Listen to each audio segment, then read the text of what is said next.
In 1858, German-born Anton Sauer, his first wife Francesca and their 5 children moved to New York City.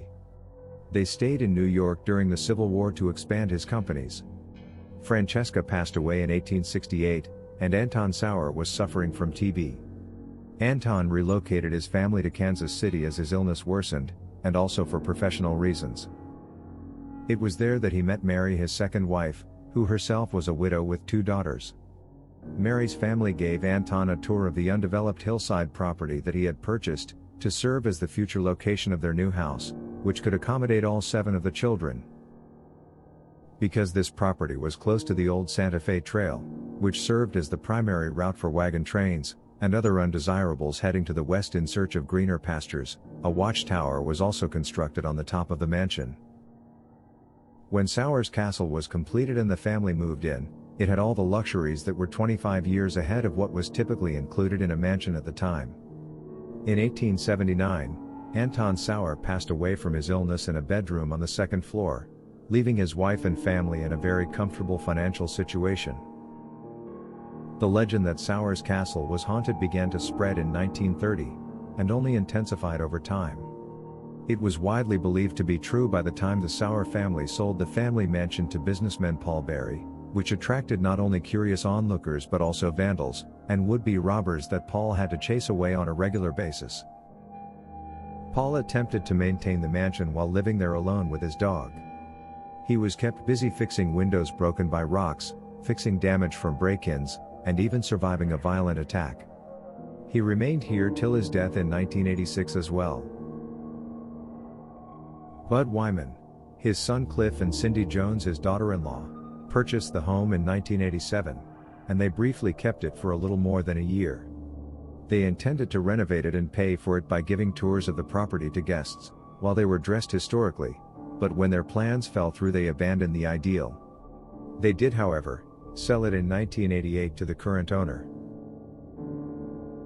The mansion's present owner, a member of the family who bought it with the best of intentions, with the aim of renovating and restoring it. However, he discovered that it was more difficult than he had anticipated. A dishonest employee was only one of the issues he had to deal with. In 1996, the mansion's caretaker was caught red-handed removing items worth $30,000 from it. Vandals and those breaking in to look around have been drawn to the mansion, because of its eerie appearance and lack of occupants. An 8-foot fence that surrounds the property was constructed, which has been a major assistance in slowing down and stopping trespassers. Keeping a caretaker hired has also been difficult, because the caretaker has his hands full keeping people off the land.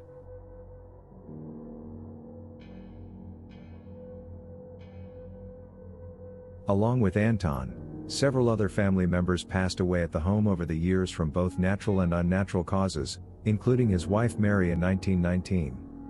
One person committed suicide, one child drowned in the swimming pool, and Anton's son Julius was burned to death in a train accident. Over the years, locals and neighbors have spoken about a few paranormal happenings that they saw with their own eyes. There are lights that can be seen floating throughout the property and in the lookout tower. Even when no one was home, the house has been the source of laughter, crying, and shouting. It has also been claimed that doors open and close by themselves. In the lookout tower and on the Widow's Walk, a woman's ghost can be seen standing and moving. Any of the Sauer ladies who resided in this house could be this apparition. Some claim that Mary Sauer would stroll the widow's path at the top of the 4-story tower in the early nights, and occasionally in the wee hours of the morning. Anyone who has been there would understand. It's been likened to cooling off in front of a fan on a warm day. Up until her passing in 1919, Mary resided in the home. It's possible that Mary was mistaken for a ghostly figure because she was standing atop the tower at night. According to John Hughes' article The Phantom of Sauer Castle, which appeared in Star magazine in October 1987, several psychics who visited the tower thought a doctor had shot himself there, and reported smelling medicine. 2 ghosts, a man and a woman, are allegedly seen dancing in the observation tower on Halloween. These ghosts might be Eve and John Perkins, the man who committed suicide there. At the mansion, a boy's ghost was reportedly spotted. Julius may be presenting to the living as the young boy when he was a resident of this area, which he certainly adored. People who possess this home have reported seeing a variety of ghostly apparitions. The fact that past inhabitants from a century ago still roam the grounds, and keep an eye on the living may be one of the reasons why caregivers haven't stayed for very long. The Jones family had reasons for selling the mansion after such a brief stay. In case she came across a sketchy trespasser, Cindy Jones always had a small pistol with her. She was equipped to handle the issues with strangers that came to the mansion, but she discovered that dealing with the paranormal activity here was more difficult than she had anticipated. Cindy Jones has experienced a wide range of activities as well as unusual noises, occasionally going from feeling a little uncomfortable to horrified. She was aware that other unseen occupants shared the mansion with them and that she wasn't living there alone. She overheard noises in the lookout turret's attic region that she couldn't attribute to natural causes. There was nobody there when she and Cliff went to investigate.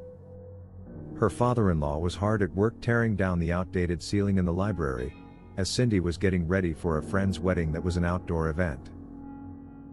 A wedding photo of one of the Sauer great-grandchildren suddenly fell to the ground. On the same day as this wedding, in 1967, this relative passed away. Jones also recalled a morning when she had the thought to snap pictures of the Sauer family graves. It was on May 1st, she arrived at the graveyard and saw that one of the Sauers had passed away on the exact same day, May 1st. Cindy claimed that the fireplace covers would move up and down violently on their own. She also detected an odd melodic singing sound. Her husband's father experienced supernatural encounters as well. So what do you think of the Sauer house? Let us know in the comments below. And as always, please like and subscribe.